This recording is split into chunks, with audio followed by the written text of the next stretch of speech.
You will first hear a conversation between two people or more. They will be followed by the questions that refer to the conversation. There will be 4 possible answers. You must select the only best answer and mark your answer on your answer sheet. The conversation will be spoken only one time. Listen to the following conversation to answer question 1, 2, and 3. You look really tired. Annette, is everything okay? You look really tired. It's that obvious? Well, you're right. I am tired. Last night, I pulled an all-nighter writing a paper for my psych class. Did you finish it? Yeah, and just in the nick of time. I emailed it to my professor 5 minutes before the deadline. Well, that was close. Are you going home now? No, I have to hurry to my history class. See you later. A few hours later. Alan, I'm really in hot water. My history teacher gave us a surprise quiz and I couldn't remember anything. My mind went totally blank. I didn't even want to hand in my quiz because I knew everything was wrong. Oh, I can't believe this. I'm going to get an F on a test. That happened to me once, but it wasn't a surprise quiz. I just got the date of the test wrong, so I didn't study. I took the test cold and didn't do well. What grade did you get? I think I got a C. Well, at least a C is passing.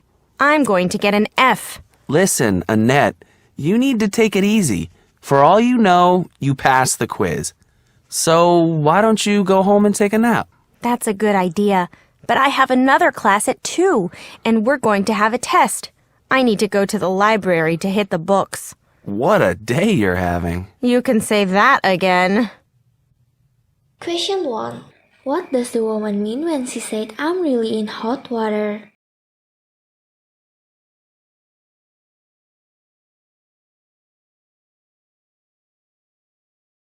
Question 2.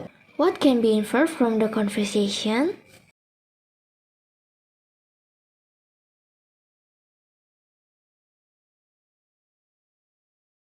Question 3. What will the woman do next?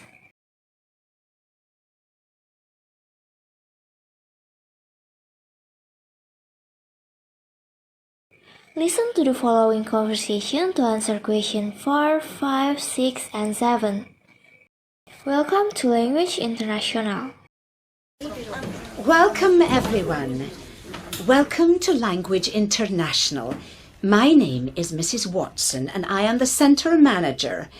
I hope you will all have a wonderful stay here with us. This is Miss Jones, who is our Director of Studies. Miss Jones, would you please say a little about the weekly timetable? Hello, everyone.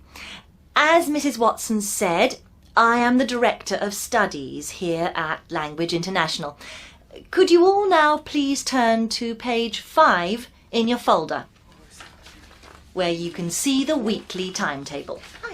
Now, you see that lessons begin every weekday at 9 a.m.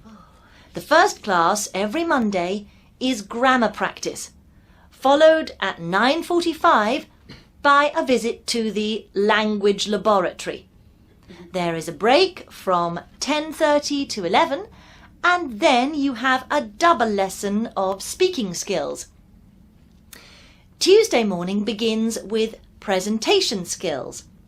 This is important as you will each give a presentation at the end of the course to your class. And this counts for 10% of your final grade. At 9:45, you'll have a reading skills lesson, and after the break, vocabulary development.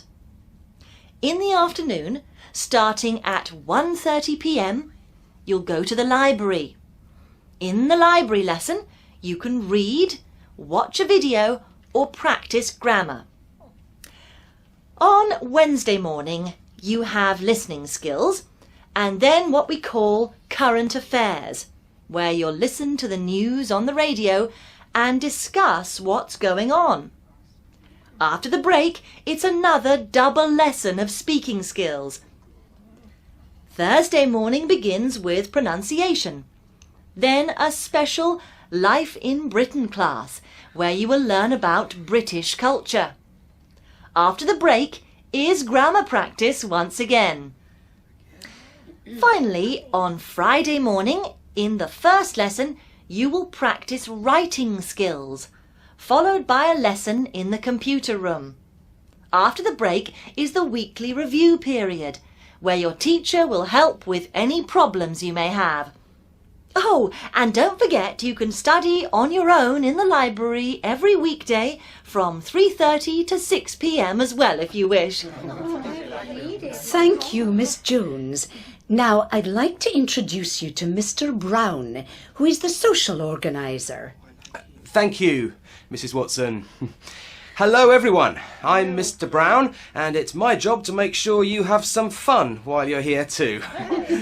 Now, this afternoon we'll go together on a walking tour of the city, and then on Wednesday afternoon we're off to the local sports centre, where you can play volleyball or football, use the gym, or go swimming to keep yourselves fit.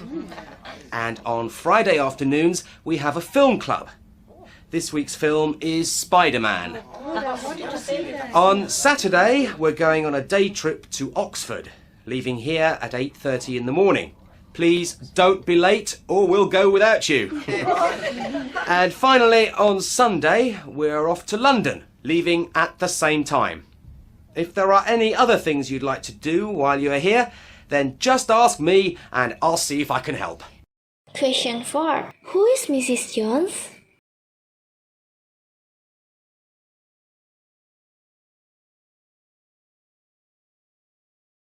Question 5. What film will be shown this week in the film club?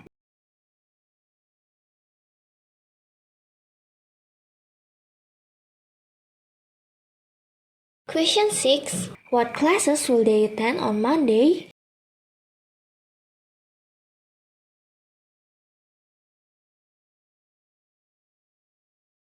Question 7. When will the lessons begin on the weekdays?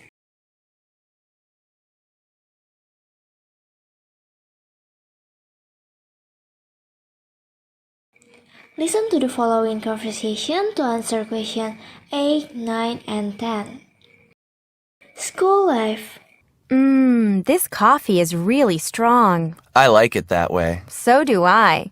All during my last class, I was thinking about coming here and could almost taste the coffee.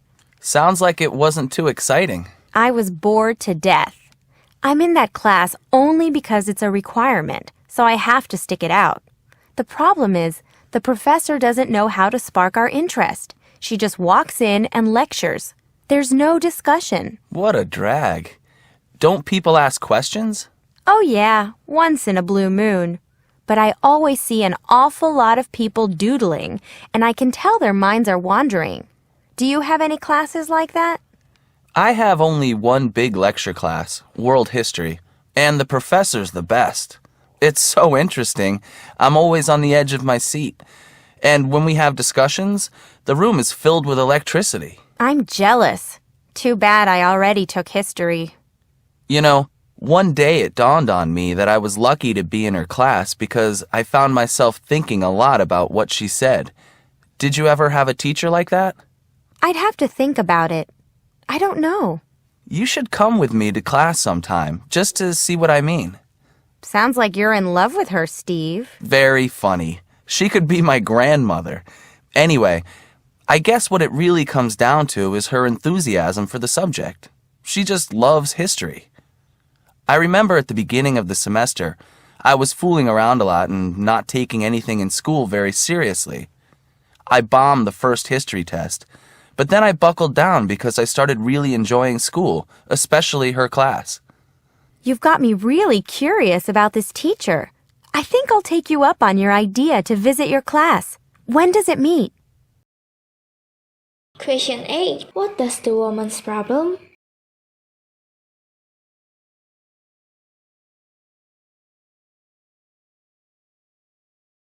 Question 9. Why does the woman take that class?